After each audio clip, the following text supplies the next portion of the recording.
Salve, salve galera. Bom, som.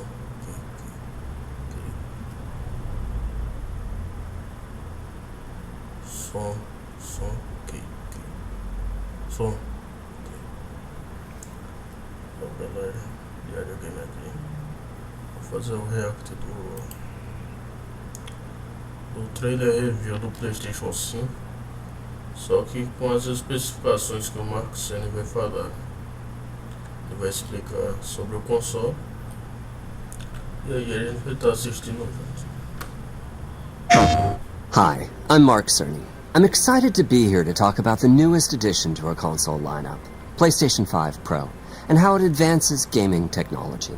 But first, I want to take just a minute to look at what we put in the original PlayStation 5 and how it delivers an exceptional gaming experience. When PS5 debuted in 2020, it brought a lot to the table. 8 Zen 2 CPU cores form the brains of PlayStation 5 and enable high-speed complex gameplay. CPU octa-core, caralho. Uma CPU octa-core Zen 2. With character counts reaching into the hundreds and frame rates that can be as high as 120 frames a second. PS5 has a powerful RDNA 2 GPU, which can render anything from intricate details to fantastic worlds with vast panoramas to explore. Ray tracing allows for dramatic visual improvements, including reflections off of water or glass, and the realism that comes from real-time global illumination. Custom SSD can load data at breathtaking speed, resulting in ultra-fast transitions between game worlds and data streaming rates so high that traversal speeds are essentially unlimited. I'm working on it. Tempest 3D audio tech brings an unparalleled sense. Tempest 3D Audio é uma melhoria no som, né, que a Sony fez. Que é uma feature nova no console que vai ter aí na versão Pro, né? É a feature que é Tempest 3D Audio. Isso ainda não ouvi falar, depois eu vou dar uma pesquisada o quão impactante que vai ser essa adição, né? Dependendo, quando baixar bastante o preço, talvez eu pegue. Mas do modelo feito eu só serve pro PlayStation 6 agora. Of immersion to the sound of the games. With audio so real, you may not even need to see the enemies to know exactly where they are. Finally, the DualSense controller has haptics that let you feel through your hands what your character is experiencing inside of the game. It's wonderful to see such variety and richness of game experiences. Creators have made amazing use of the hardware capabilities, but when I talk to them, I do hear about their desire for more graphics performance. The dreams of the developers are bigger than can be supported at 60 frames per second, and that leads to an aspect of modern gaming that we're all familiar with: graphics modes. It can be a difficult choice for players. Fidelity modes emphasize the visuals, typically through higher resolution rendering. These modes might also have enhanced detail or use more ray tracing. But the games only run at 30 frames per second. The visuals can be choppier and the controls less responsive. Performance modes emphasize frame rate and interactivity, typically choosing to run 60 frames per second. Mainly by reducing the graphical detail until those frame rates can be achieved. When asked to decide on a mode, players are choosing performance about 3/4 of the time. Removing that decision, or at least narrowing that divide, is one of the key targets for PlayStation 5 Pro. We want to give players the graphics that the game creators aspire to, at the high frame rates that players typically prefer. To do that, PS5 Pro substantially improves over PlayStation 5 in 3 ways. Here's what we call the Big 3.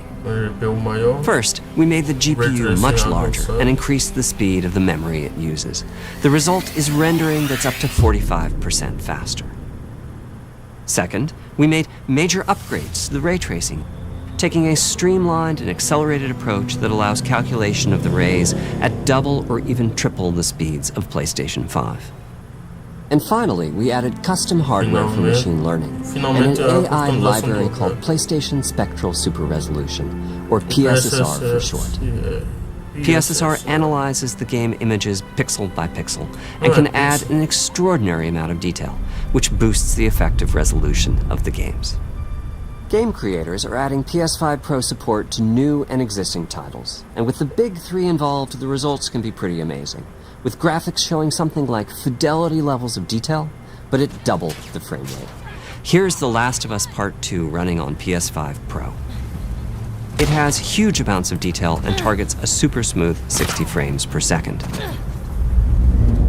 Let's compare this to the fidelity mode on PS5, which is only running at 30 frames per second and is therefore much choppier. This goal of delivering almost fidelity-like graphics at performance frame rates has been achieved for a broad set of titles, including Marvel's Spider-Man 2 and Ratchet & Clank Rift Apart. We can see that PS5 Pro is close to doubling the power of PlayStation 5. Another way to compare the two consoles is to look at PS5 Pro versus Performance mode on PS5, both of which target 60 frames per second. What we see here is a difference in detail. PS5 Pro is much sharper and crisper than PS5.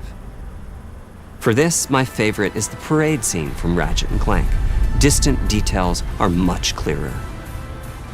And here we can see Marvel's Spider-Man 2 is noticeably higher resolution throughout the scene, including the trees and procedural cars. So overall, some remarkable improvement to the games. On PS5 Pro, we can see increased sharpness to the graphics or smoother and more responsive gameplay. This is the big three showing their value. As you've been seeing, machine learning via the PSSR library is being used quite broadly to add pixel detail and boost frame rate. But there are as many approaches as there are game engines. The increase in raw GPU power is being especially effective for Horizon Forbidden West. Apart from the detail boost, that extra graphics power is allowing for improvements to lighting and visual effects, as well as to the hair and the skin in cinematics. Open up, guys. Jorv's orders. Good enough for me. Ray tracing is finding broad usage as well, particularly when the games are focused on higher frame rates. The faster hardware in PS5 Pro can make a real difference, allowing Gran Turismo 7 to add ray-traced reflections between the cars in gameplay, while continuing to support their targeted 60 frames per second.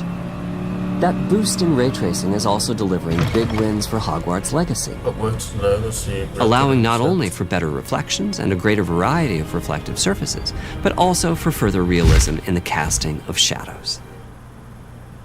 I hope you've enjoyed this run-through of the technology behind PlayStation 5 Pro.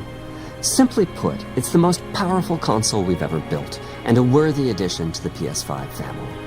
Let me wrap this up by giving you a quick look at a number of games running on the new console. You'll never break a legend. Ó,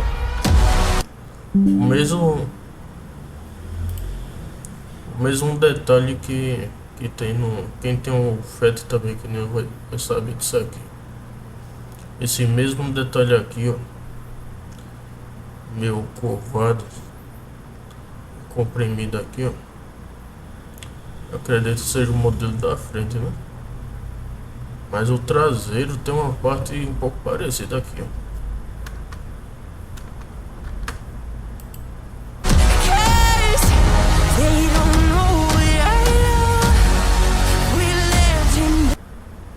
O que mudou aqui do console foi justamente isso aqui, ó. Isso aqui eu acredito que seja mais saída de ar, entendeu? Mais uma saída de ar pro console dos dois lados, cada de ventilação, refrigeração. E aí colocar isso aqui.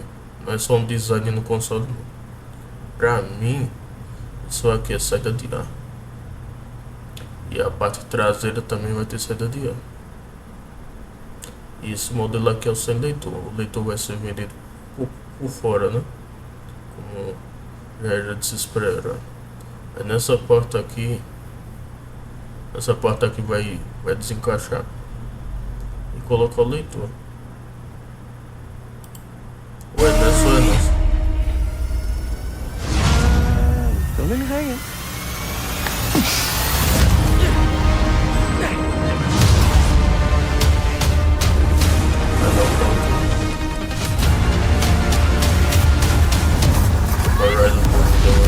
Close your eyes. It'll be worth it. Last of Us Part 2.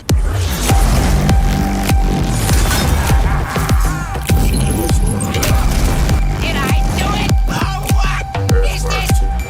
What's with all the neon?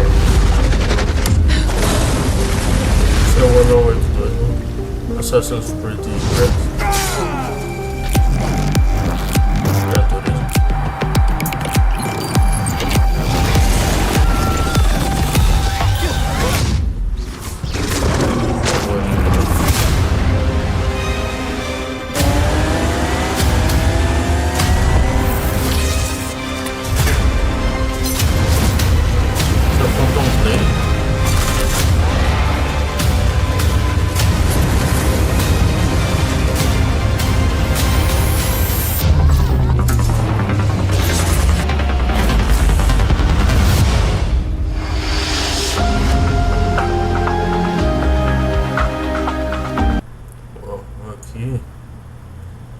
Esse cifrão é de dólar, ele vai estar $700. Isso aqui é a libra, vai estar 700 libras. Aqui em euro vai estar 800 euros. E ienes é a moeda do Japão, ou seja, 120 mil ienes, que é 119.980 ienes. Aqui ó, incluindo as taxas. Aqui no Brasil vai ser na casa de 8 mil reais. Vai ser mais caro que o iPhone 16. Entre o iPhone 16 e o Play 5 Pro, rapaz, eu pegaria o iPhone, né? Mas o Play também é bom, entendeu? É bom. Mas pra quem não tem o Fat, que nem eu, o modelo Slim, que vai pegar logo de cara a nova geração, pegue o Pro. Não pegue o Fat no Slim. O Pro já vai ser mais avançado e tem muito mais fibras, né? Falando eu, como já tenho o Fat, se eu tivesse em mãos com 7, 8 mil reais, eu compraria o iPhone 16. Porque eu já tenho o Play 5 base, né, o Fat. Então não vou trocar pro Pro nem tão cedo. PlayStation. Se inscrevam no canal, deixa o like, ativa o sininho. Valeu, valeu.